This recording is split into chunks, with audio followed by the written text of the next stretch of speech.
আজকে দেশের এবং দেশের বাইরে দুইটি ঘটনা খুব মনকে কষ্ট দিচ্ছে। একটা হলো বগুড়া এবং সিলেটে দুটা দুর্ঘটনা ঘটলো, সড়ক দুর্ঘটনা। একটা ভিডিও দেখলাম, সম্ভবত সিলেটের ফুটেজ হবে। কিভাবে দুইটা বাস মুখোমুখি সংঘাত ঘটলো, কে যে ভিডিও করলো আমি বুঝলাম না। কি নির্মম, মর্মান্তিক। সকালবেলায় 15 জনের প্রাণ গেল, আহত হয়েছে 34 জন। এদের মধ্যে অনেকে হয়তো পঙ্গুত্ব বরণ করবে। চিন্তা করতে পারেন, দুই জায়গায় দুই দুর্ঘটনায় 15 জন শেষ।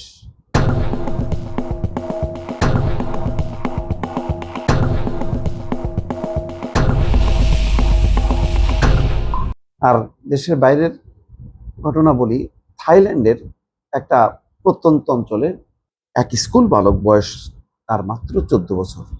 সে কারণটা বোঝা যায়নি। প্রথমে সে তার দাদা দাদিকে গুলি করছে, বাসায় মেরে ফেলছে। তারপরে স্কুলে এসে বেপরোয়া গুলি চালাইছে, সেখানে 5 জন মারা গেল। তারপর সে নিজেই আত্মঘাতী হলো, নিজেকে গুলি চালায় মারা গেল।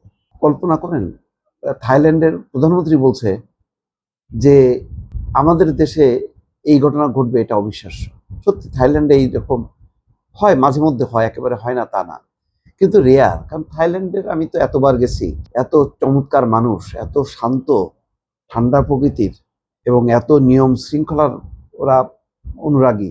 সেখানে এরকম ঘটনা খুব দুঃখজনক।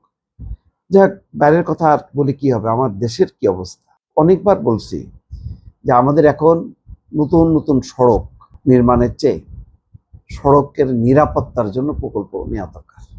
আমি দেখলাম যে দুইটা বাস যে মুখোমুখি সংঘাত লাগলো, দুইটা রাস্তার মধ্যে কোনো ডিভাইডার নাই। তো ঢাকা সিলেট এই যে মহাসড়ক, সেখানে যে ঘটলো, তো থাকবে না কেন, ডিভাইডার থাকবে না কেন? এখন তো যতটা সম্ভব ডিভাইডার করে সড়ক দুর্ঘটনা, কারণ অধিকাংশ ক্ষেত্রে দেখা যায় যে ওই ডান পাশ আর বাম পাশ দিয়ে, যখন কি ডান পাশ দিয়ে একটা আসে আর বাম পাশ দিয়ে যখন একটা যায়, ওই তখনই ঘটনাটা ঘটে। পৃথিবীর দেখবেন যে মানে আমাদের মতন দেশ বা আমাদের থেকে উন্নত দেশ এই বিভাজনটা তারা করছে। মহাসড়ক তো বটেই, অন্যান্য সড়কেও তারা মাঝখান দিক দিয়ে একটা ডিভাইডার করছে, যাতে কোনোভাবেই যানবাহন দুইটা মুখোমুখি না হয়। আমরা করতে পারলাম না, অথচ সড়ক খাতে গত 20-30 বছর কত টাকা, হাজার হাজার কোটি টাকা ব্যয় হয়েছে, কিন্তু আমরা সড়কের নিরাপত্তায় আমরা মনোযোগ দিলাম না, সেখানে পরিকল্পনা করলাম না। খুব মর্মান্তিক কিছু পরিবার শেষ হয়ে গেছে মুহূর্তের মধ্যে। এই কথা বলতে বলতে আসলে দেখেন, সেই সড়ক নিরাপত্তা আন্দোলনের যে একটা অন্যতম একটা মানুষ, ইলিয়াস কাঞ্চন, আজকে তিনি রীতিমতো জীবন মৃত্যুর মাঝামাঝি এসে একটা, তার আর কোনো বোধ বুদ্ধি নেই, স্মৃতিশক্তি নাই, মাথায় ক্যান্সার টিউমার আছে, অপারেশন করা সম্ভব হয়নি। ওই অবস্থায় তিনি এসছেন, আবার ফিরে যাবেন লন্ডনে। তিনি আর এই আন্দোলন নিয়ে হইচই করবেন না। আরেকজন আছেন মোজাম্মেল ভাই, উনি মাঝে মধ্যে আমাকেও দাওয়াত দেন। ওনারা কত তথ্য দেবেন, দিয়ে লাভ নেই।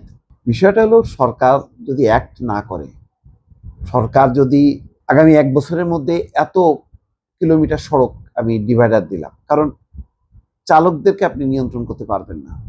চালকরা ওই লাইসেন্স ছাড়া, কোনোরকম এছাড়াও গাড়ি চালাবে। অন্তত ডিভাইডারটা দিলে, তাহলে অন্তত একটা গাড়ি আর একটা গাড়ির মুখোমুখি যে আঘাতটা করতে পারে না, এইটা অন্তত করা দরকার। আর কত মৃত্যু আমরা দেখবো এইভাবে।